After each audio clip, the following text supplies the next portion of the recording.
The call came at 2:47 inches the morning, and I knew before I even picked up the phone that my life was about to change.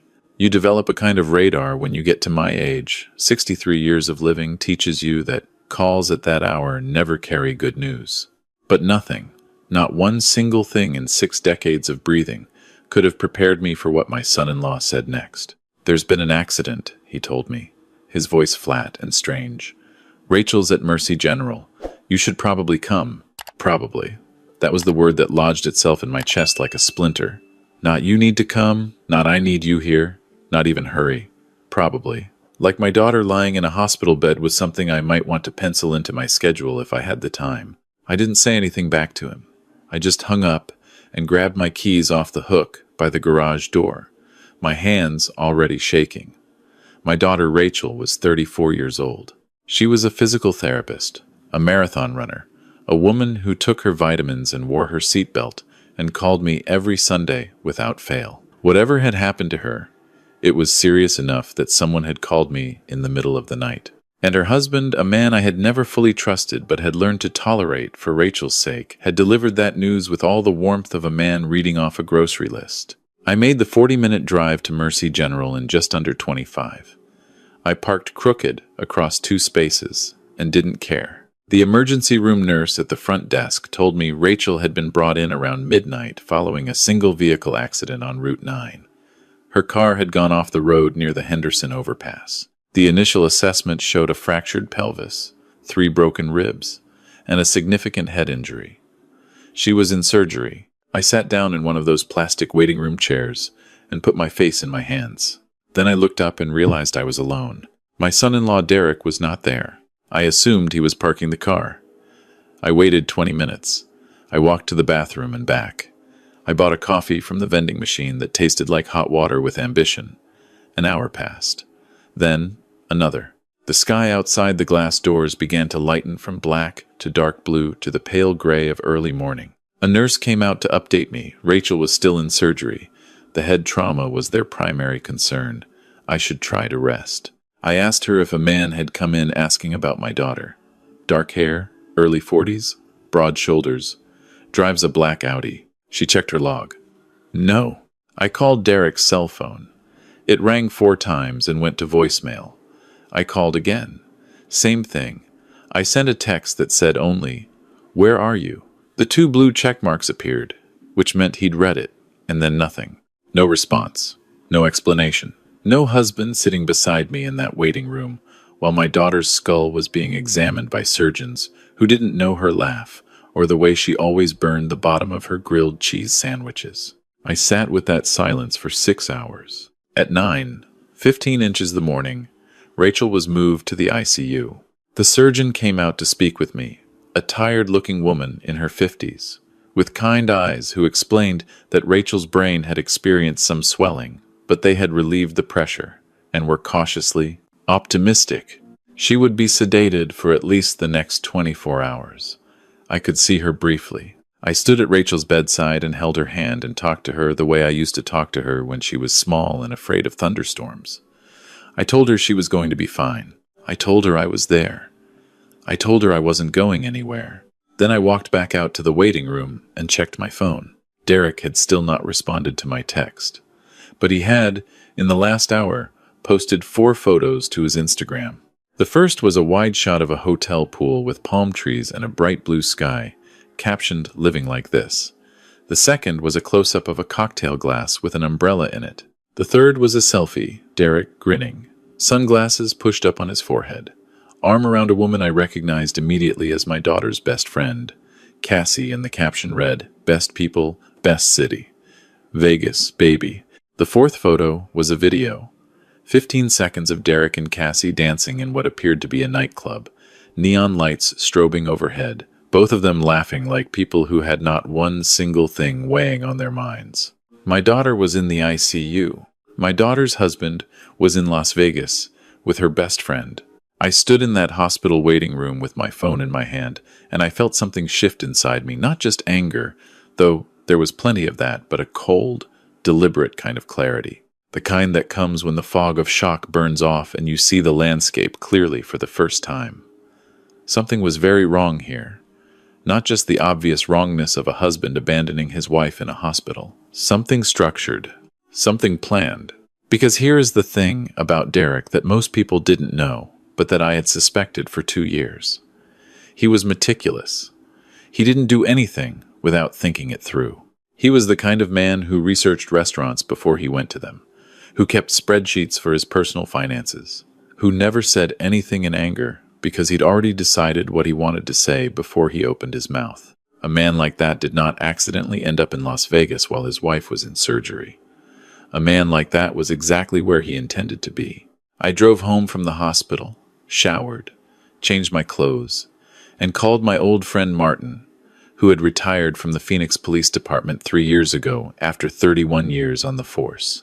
Martin was the kind of man who knew people, and more importantly, knew how to find things out. I told him what had happened. There was a long silence on his end. "Send me everything you have on him," Martin said.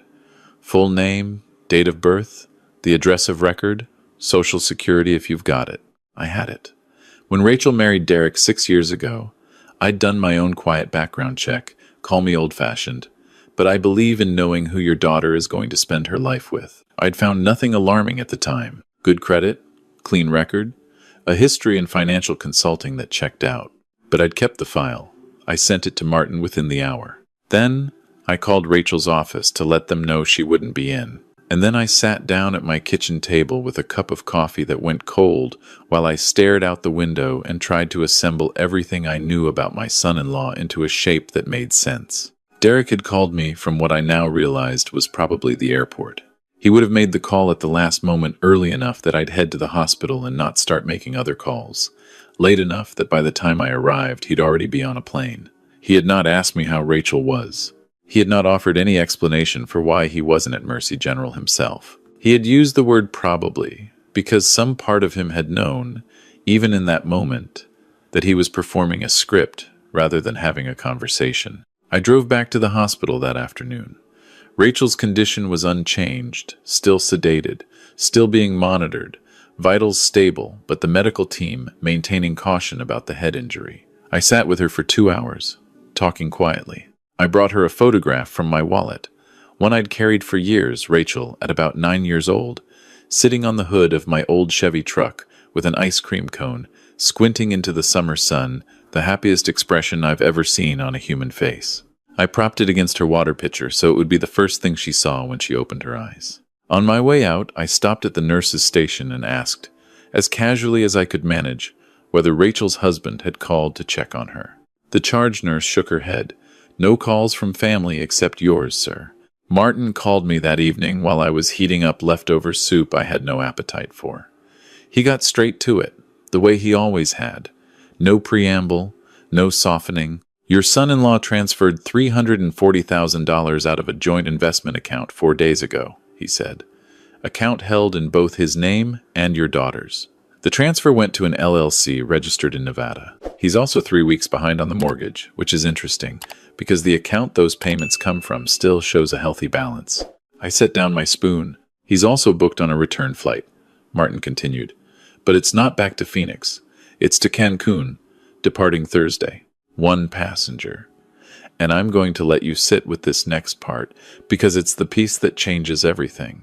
Tell me, your daughter's car went off, Route 9, near the Henderson Overpass at 11:48 p.m. The preliminary accident report cites brake failure as the likely cause. The investigators initially flagged it as maintenance negligence, old brake line, gradual failure. But I made a call to a buddy who works the accident investigation unit. He pulled the tow report. Martin paused. "There were clean tool marks on the brake line, Walter. Not rust, not wear. Tool marks." I don't have the words for what happened to me in that moment. There's a limit to what language can hold.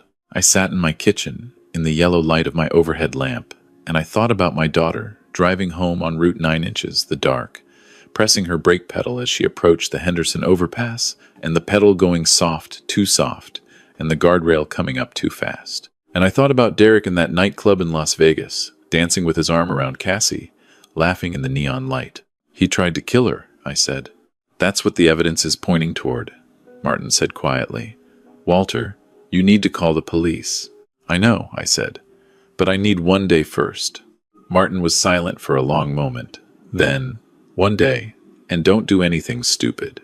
I spent that night and the following morning making a list of everything I could verify on my own. Rachel had mentioned, several months ago, that Derek had recently taken out a life insurance policy on her. She'd mentioned it in passing.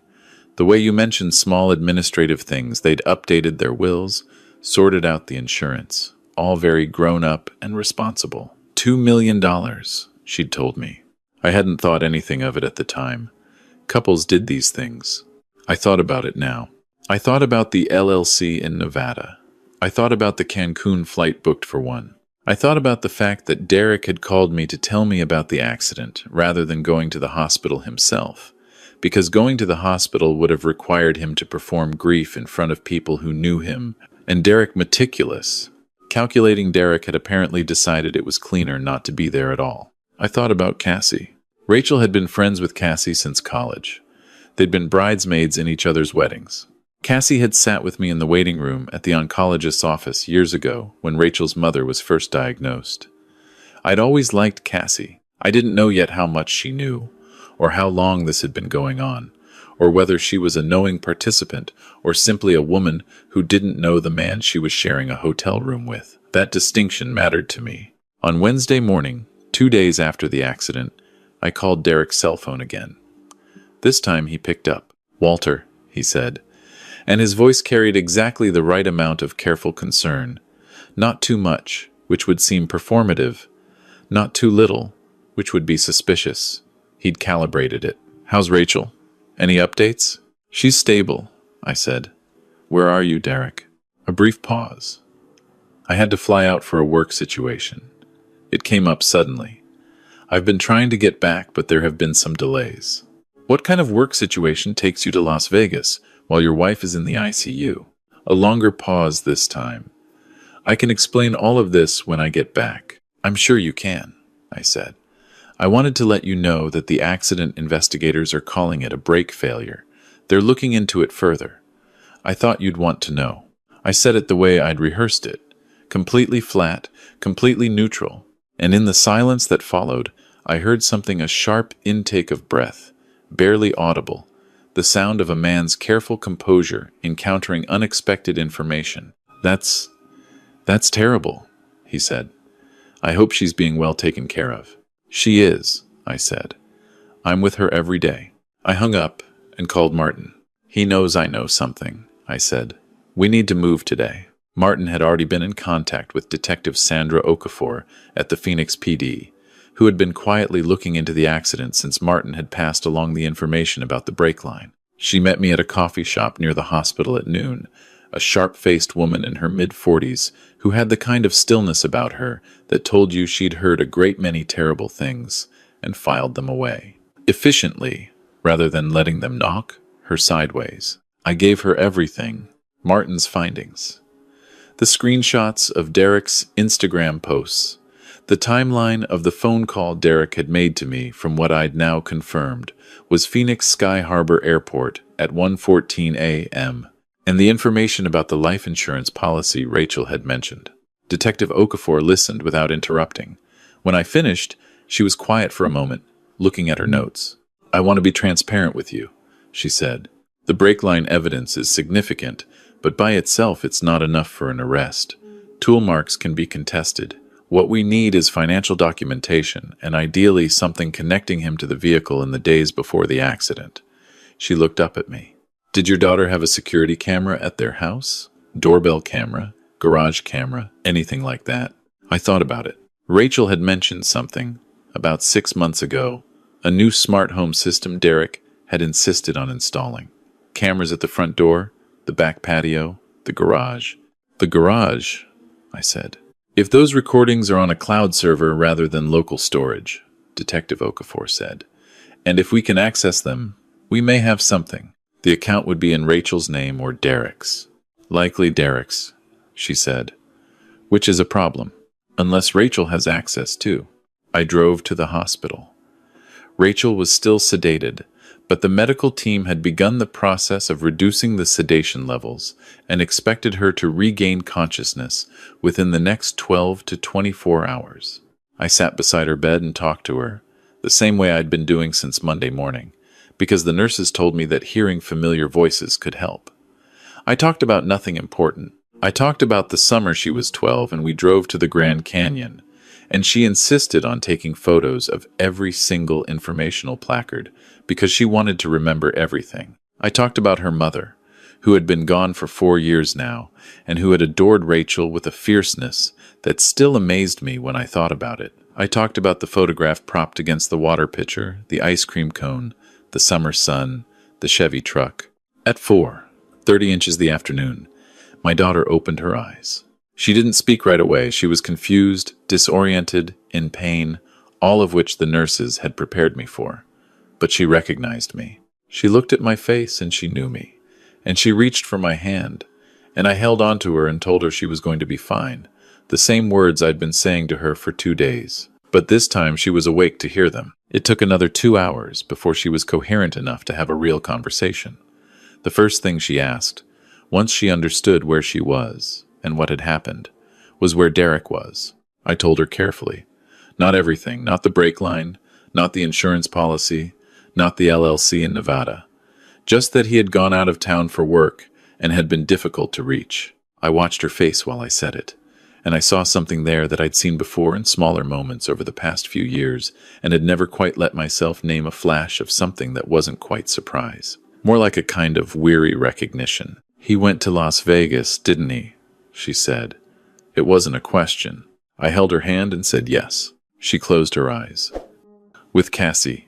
I said yes to that too. She was quiet for a long moment. Then she said, "The camera system. Our garage has a camera. My login is in the password manager on my phone.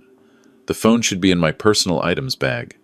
They would have taken it off me when I came in." She opened her eyes and looked at me directly. "I need you to get it." Rachel's phone was in a sealed plastic bag in a drawer of her bedside table. Her face was still bruised on the left side, her pelvis held in a stabilizing brace, her voice rough from the breathing tube that had been in place during surgery. And she lay there and walked me through accessing the cloud server for the garage camera system with a calm and methodical focus that I recognized as her mother's daughter. Rachel had known for longer than I had that something was wrong in her marriage. She just hadn't known how wrong. The garage camera had 14 days of continuous recording. We found what we were looking for on the footage from 6 days before the accident, a Sunday afternoon, when Rachel had told me she was at a yoga retreat upstate, and Derek would have believed he was alone in the house. At 2:17 p.m., Derek's car was in the garage. Derek was under Rachel's car for 11 minutes and 40 seconds. He wore disposable gloves. When he came out from under the car, he put the gloves in a plastic bag and took the bag with him. I called Detective Okafor. She was at the hospital within the hour. Rachel, despite everything she was dealing with physically, gave a statement. She told the detective about the money she'd noticed going missing from their joint accounts over the past several months, not large amounts, nothing that would immediately alarm anyone, but a pattern she had noticed and filed away, and had not yet confronted Derek about because she'd been gathering information. Because she was her mother's daughter, because she didn't do anything without thinking it through first either. She told her about the life insurance policy, which Derek had urged her to take out, and which she had signed without reading closely enough. She told her about a conversation she'd overheard 3 weeks ago. Derek on the phone in the backyard late at night, his voice low and urgent. "It just needs to look like an accident, that's all. Just an accident." She had told herself she'd misheard. She'd told herself there was another explanation. She'd driven home on Route 9 6 days later and pressed her brake pedal and felt it go soft and known, in the split second before the guardrail, exactly what she'd done to herself, by not listening to what she already knew. Derek was arrested at McCarran International Airport in Las Vegas on Thursday morning, 47 minutes before his scheduled flight to Cancun. Detective Okafor told me he had 2 carry-on bags packed with clothing and a laptop, $15,000 in cash, and a passport. He was charged with attempted murder, criminal conspiracy, and multiple counts of wire fraud.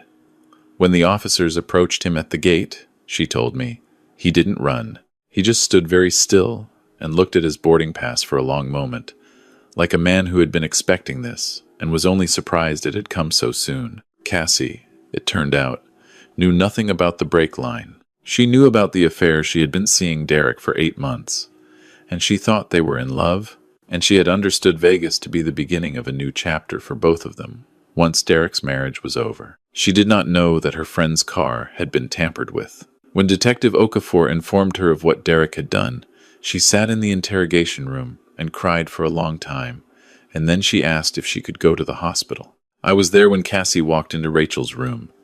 I don't know what I expected.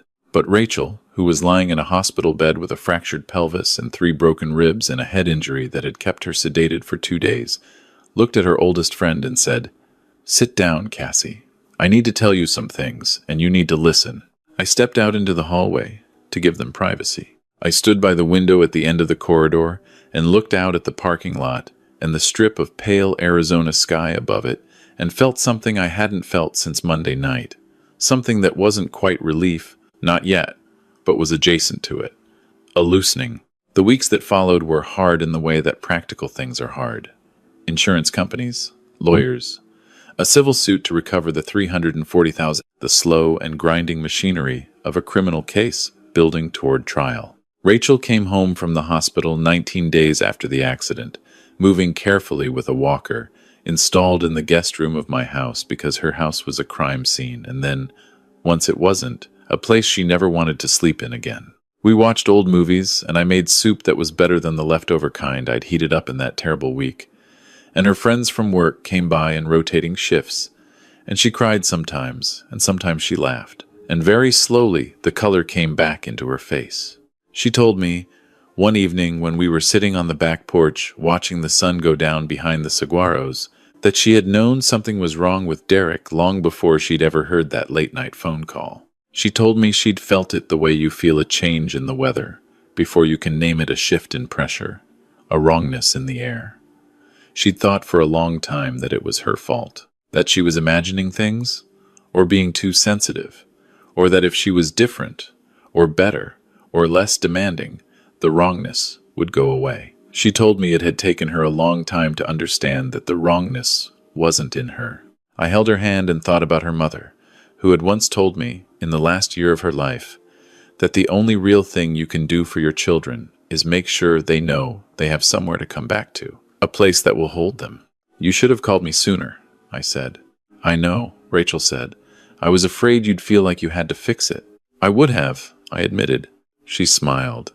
"That's why I didn't call." We sat there until the sun was completely gone, and the desert turned that extraordinary shade of purple it gets right at dusk, and the first stars came out, and neither of us said anything for a long time. There are silences that are empty, and silences that are full. This one was full of everything. I didn't know how to put into words how much it had cost me to drive to that hospital 2 weeks earlier and find her in that bed, and how much it cost me still to think about the guardrail on Route 9 and what would have happened if her car had gone over instead of into it, and how impossible it was to hold in my mind the fact that the man who had sat at my Thanksgiving table for 6 years, who had shaken my hand at his wedding and called me Walter in that careful, respectful way he had lain on the concrete floor of his own garage and used a tool to cut through his wife's brake line. I don't know what makes a person capable of that.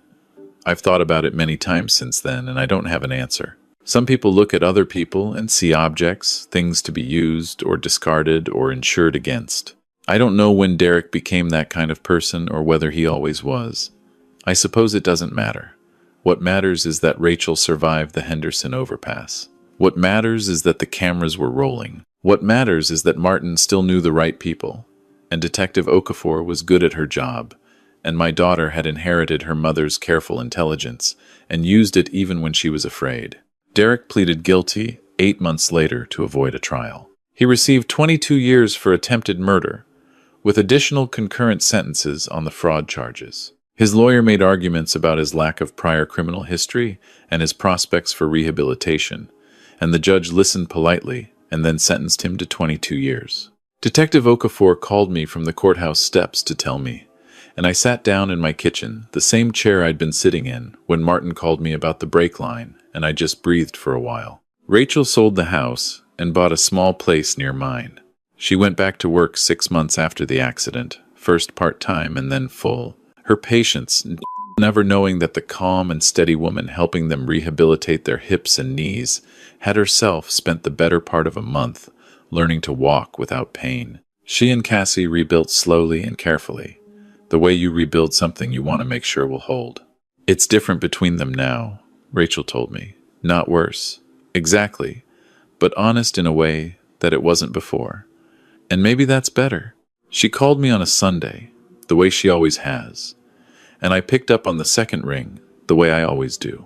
She told me about a patient who had cracked her up, and about a new recipe she was trying, and about a trail she'd gone hiking on that had views all the way to the valley. She sounded like herself. She sounded strong. When she hung up, I sat in my kitchen and looked out the window at the last of the afternoon sun on the yard, and I thought about the photograph in my wallet, Rachel, at 9 years old, ice cream cone, summer, the hood of my old Chevy truck, the happiest expression I've ever seen on a human face. Some things you carry with you, the good ones, the ones that remind you what you're holding on to when everything else goes dark. I still have that photograph. I'll carry it until I don't have a wallet to carry it in. And every Sunday, without fail, my daughter calls.